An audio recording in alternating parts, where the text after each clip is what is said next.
Ya, pemirsa, DPR sudah memutuskan revisi Undang-Undang IKN resmi menjadi Undang-Undang IKN. Melalui peraturan ini, maka diharapkan bisa memuluskan pembangunan di IKN. Sederet peraturan dan kemudian berinvestasi diatur dalam Undang-Undang IKN ini supaya lebih menarik dan menjanjikan. Namun apakah Undang-Undang IKN ini terlalu berpihak pada investor?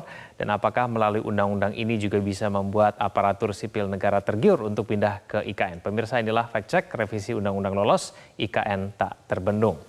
Pemirsa, DPR memutuskan revisi Undang-Undang Nomor 3 Tahun 2022 tentang Ibu Kota Negara atau IKN ini sah menjadi undang-undang. Dalam rapat paripurna yang digelar pada hari Selasa, DPR memberikan pernyataan bahwa mayoritas fraksi di DPR menyatakan setuju. Ada 7 fraksi di DPR yang menyetujui revisi undang-undang dibawa ke paripurna. Hanya PKS yang menolak, sedangkan Partai Demokrat menyatakan setuju namun dengan catatan.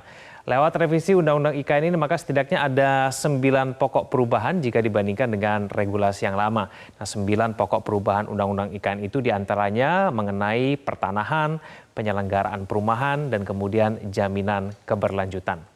Pemirsa, salah satu aturan yang masuk dalam revisi Undang-Undang IKN ini adalah mengenai karpet merah bagi investor. Nah, salah satunya adalah aturan yang memberikan hak guna usaha atau HGU kepada investor hingga maksimal 190 tahun. Namun dalam pemberian izin HGU kepada pengusaha ini tidak langsung diberikan sejak awal. Menurut pasal 16A, HGU di IKN ini akan diberikan dalam 2 siklus, di mana satu siklus diberikan jangka waktu selama 95 tahun, dan setiap siklus dibagi dalam tahapan pemberian selama 35 tahun perpanjangan, kemudian 25 tahun, dan kemudian ditambah lagi 35 tahun untuk berikutnya. Maka kalau di total dalam setiap siklus, pemegang HGU bisa memperoleh hak menguasai dan mengusahakan tanah di wilayah IKN menjadi 190 tahun. Pemirsa, aturan HGU untuk investor yang bisa mencapai dengan 190 tahun ini pun dikritisi oleh sejumlah pihak. Aturan ini dianggap tidak berpihak terhadap masyarakat lokal dan dianggap melanggar aturan agraria dan berpotensi menambah konflik agraria. Undang-undang IKN ini dianggap akan memperparah monopoli penguasaan tanah oleh korporasi dalam skala besar.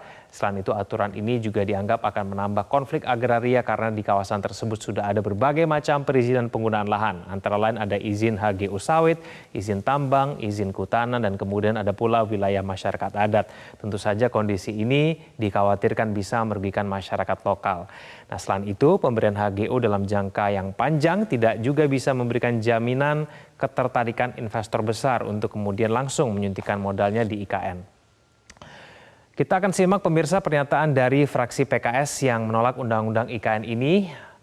PKS menyampaikan sejumlah alasan mengapa Undang-Undang IKN ini patut ditolak. Salah satu poin keberatan PKS karena Undang-Undang IKN ini menunjukkan adanya keberpihakan pemerintah terhadap pemilik modal yang memanjakan investor. Nah, ini adalah pernyataan tertulis yang disampaikan oleh PKS dalam rapat paripurna kemarin dan kemudian dibacakan oleh Wakil Ketua DPR. Nah, meskipun ada aturan yang dianggap berpotensi untuk menabrak aturan-aturan yang lain, namun salah satu pasal di Undang-Undang IKN menyebutkan peraturan yang bertentangan dengan pembangunan IKN dinyatakan tidak berlaku. Kita ke informasi berikutnya. Nah, ini dia.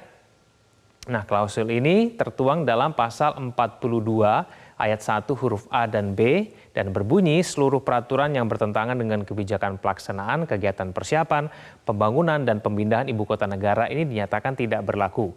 Peraturan perundang-undangan yang mengatur tentang pemerintah daerah juga dinyatakan tidak berlaku.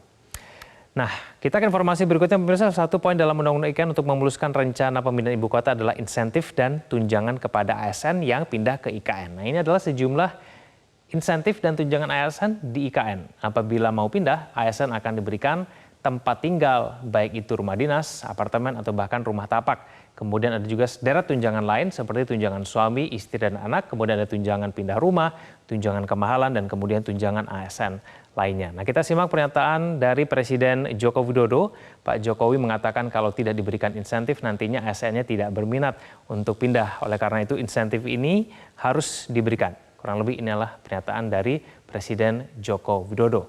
Sudah disiapkan insentif, kalau nggak ada ini alot pasti. Tapi kalau ada insentif kan beda. Rumah dinas juga ada rumah tapak maupun apartemen, biaya pindah juga diberikan, suami istri plus anak, ada tunjangan kemahalan dan fasilitas lainnya.